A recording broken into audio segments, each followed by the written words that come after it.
Our final example in section 8.3, this is part 3. Example 4, it's the number of average hours worked per year per worker in the United States and 5 European countries. In 2002 is given in the following table. So basically in the United States, workers worked on average 1,815 hours in a given year.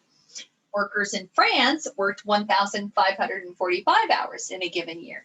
And workers in Norway only worked 1,342 hours in a given year. So there's some differences between us. You can see that. Find the average of these hours worked per worker per year for in 2002 for the workers in the 6 countries. And what's the standard deviation? And the difference between this data set and the previous data sets is that this is not a probability distribution. These are just numbers. So we do not need to include the probabilities because each one only occurs one time. So we don't include those probabilities because it's an even distribution in terms of probabilities go. So to get the average mu, we simply need to add all of these together. So 1815 plus 1860, oh, that's an 07, it's a 0, plus dot, dot, dot, all the way to 1342. And then we're going to divide it by what? 6? 1, 2, 3, 4, 5, 6. And that'll give us the average number of hours worked per year for these 6 countries. And if you do that, you get 1607.3.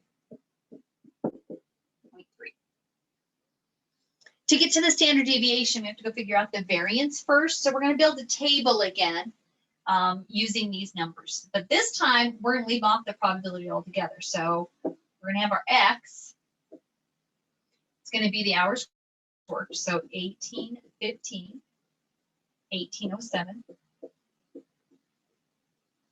then 1707, 1545. That was a drop, wasn't it? The 1428,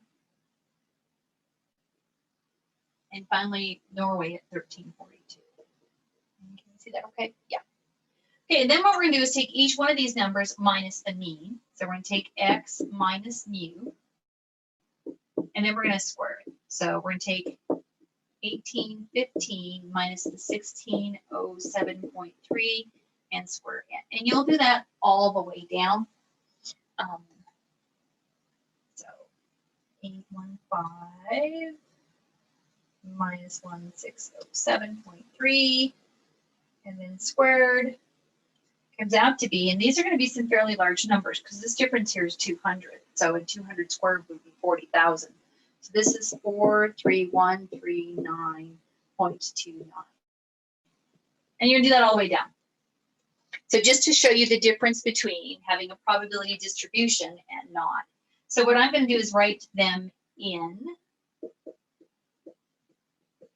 and then go to the calculator to do each one of them. So 1707 minus the 1607.3 squared. 1545 minus the 1607.3 squared. 1428 minus the 1607.3 squared. 1342 minus the 1607.3 squared. And we're going to sum all of these when we're done. And it's going to be a fairly large sum. We can see that already. So 1807 minus 1607.3 squared comes out to be 39880.09. So 1707 minus 1607.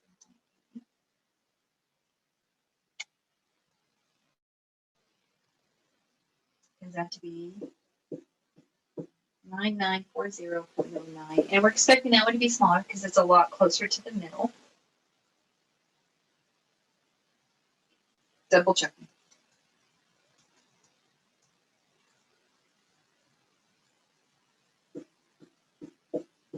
$3,881.29. Read it there.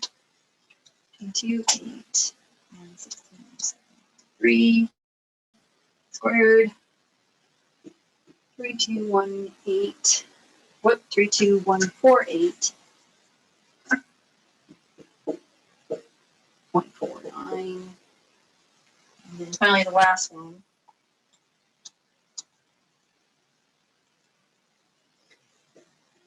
70 384.09. Okay. And then if you remember, the next step is to come in and sum all of those together. So we're going to add all of these together. And that will give me the variance, which we need to get the standard deviation.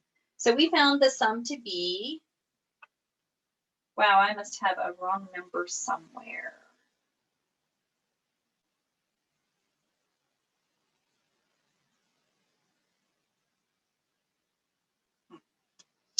I'm off by a decimal somewhere. So let's go ahead and sum them because it's not coming out to be 43139.29 plus 3988.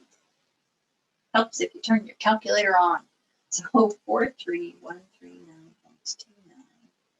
mom plus 39880.09 plus 9909 plus 3881.29 plus 32148.49 plus 7038.4.09. And I get 199,373.34.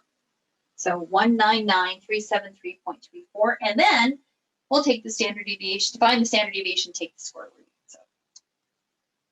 So the standard deviation, sigma,